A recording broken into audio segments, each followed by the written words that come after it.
Hello, fourth graders. Mr. Rubel trying to tell you a little bit about expressing fractions in simplest form, and I really wish that simplest form was simple, but it's not really. So, we're going to go over a few things in this particular video. We're going to go over what is simplest form. We're going to go over how to test for it and find it. And then at the end, if your teacher lets me stick around, I'm going to show you a trick that you can use your multiplication fact grid to check for simplest form. Remember this thing? Yep. Alright, let's take a look at what your book says simplest form is. Alright, here we go. This is out of the glossary of your Math and Focus book. It says here that simplest form, a fraction is in simplest form if it has no common factors other than 1 in the numerator and the denominator. For example, 3/21 in simplest form is 1/7. That's not really very helpful, is it?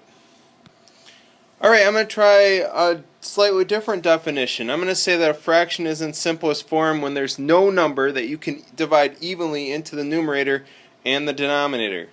Again, it doesn't sound very simple, so I'm actually going to show you what I mean by that.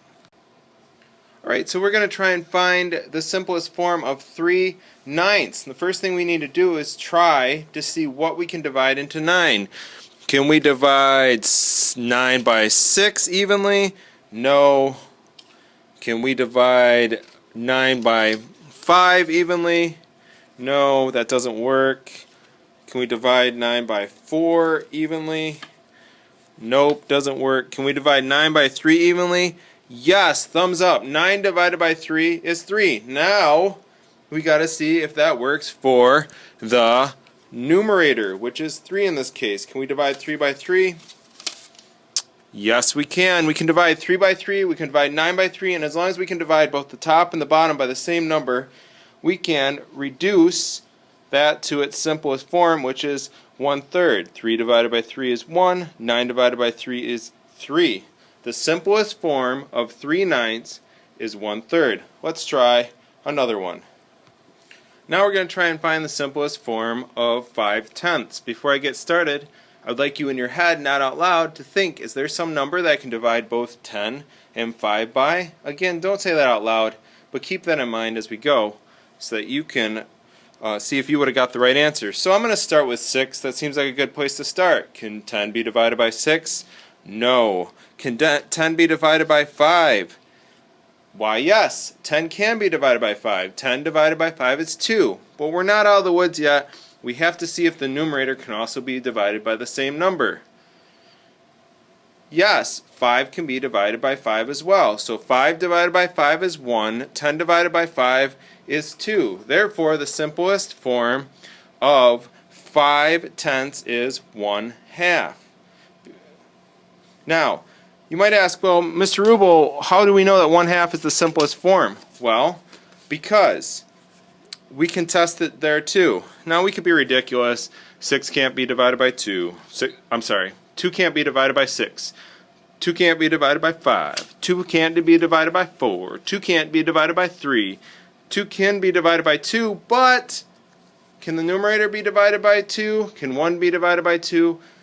Not evenly. So, because we've eliminated all the other numbers, we know that 1 and 2 can't be divided evenly by the same number. They don't have a common factor, basically.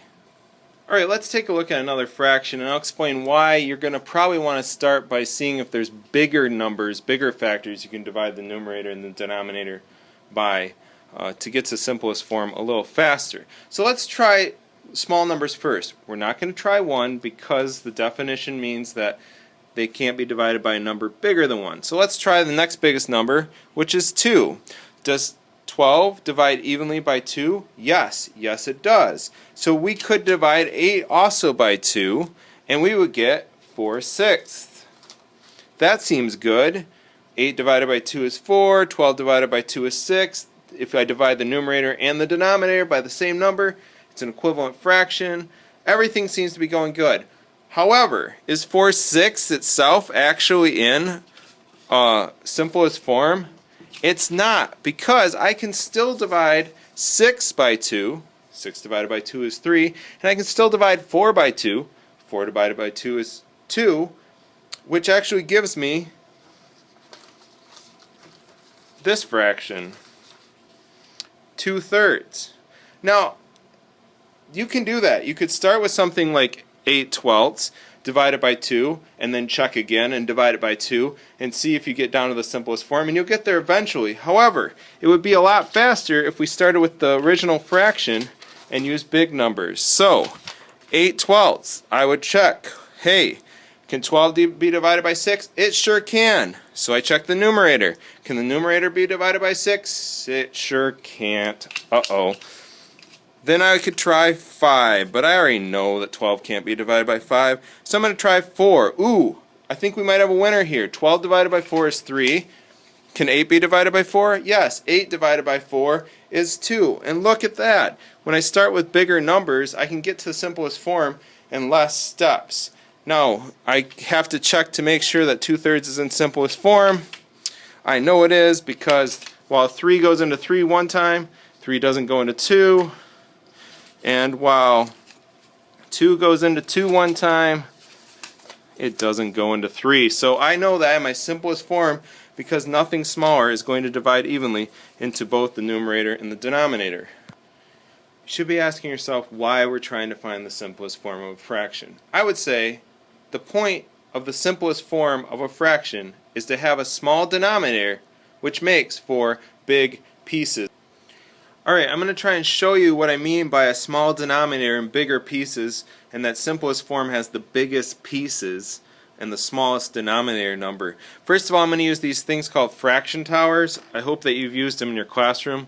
Just remember that this one whole bar, we can think of it as one whole candy bar. Alright? We're going to start with a fraction that we just took a look at, 8/12. So to represent that, I'm going to take 8 of these 12th bars. You can't really see them on the video easily, but there's 8 of them, and I'm not going to have one whole candy bar. I'm just going to have 8/12. So, for simplest form, when we start with 8/12, if you look at these are really tiny pieces on here.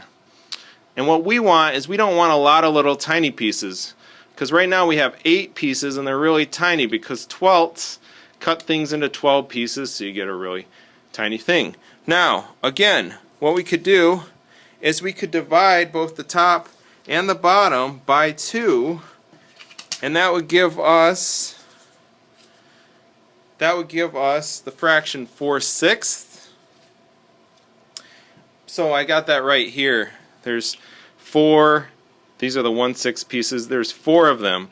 And if I put 1, 2, 3, 4 together, we can tell that they're equivalent right here. What we basically did is for every one of these pieces, we took 2/12 and we traded each one of those in for 1/6.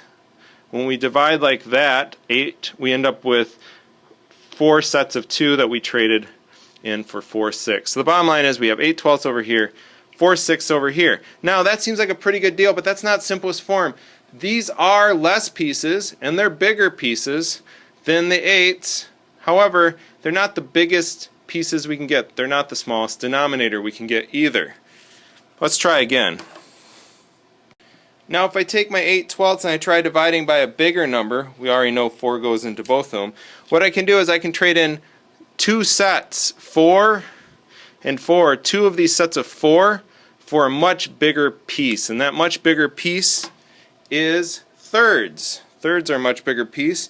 If I divide 8 by 4 I get 2, if I divide 12 by 4 I get 3. So what I end up with is a denominator of 3, and I end up with 2 of these big pieces instead of 8 of these small pieces. When we have a fraction in simplest form, we're using kind of the biggest pieces we can to represent the fraction, but it's also, if you notice, exactly the same amount, just in less pieces. Simplest form uses the least number of pieces, but they're bigger. It uses a small denominator, which ends up dividing it into bigger pieces.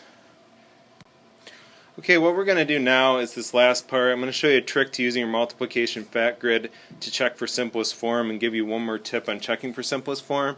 Your teacher might turn off the video at this point, which is fine, but if you want to stick around for a second, I have sort of some tips on finding simplest form. My first tip is going to be simply this. You should check every single number that's smaller than the denominator to see if it divides evenly into the denominator and the numerator. But quite honestly, most of the time in 4th grade, if you just make sure that you check to see if 6 divided evenly, or 5, 4, 3, and 2, if you kind of check for these 5 numbers, most of the time you'll have done a pretty good job checking to see if there is a simpler form of the fraction.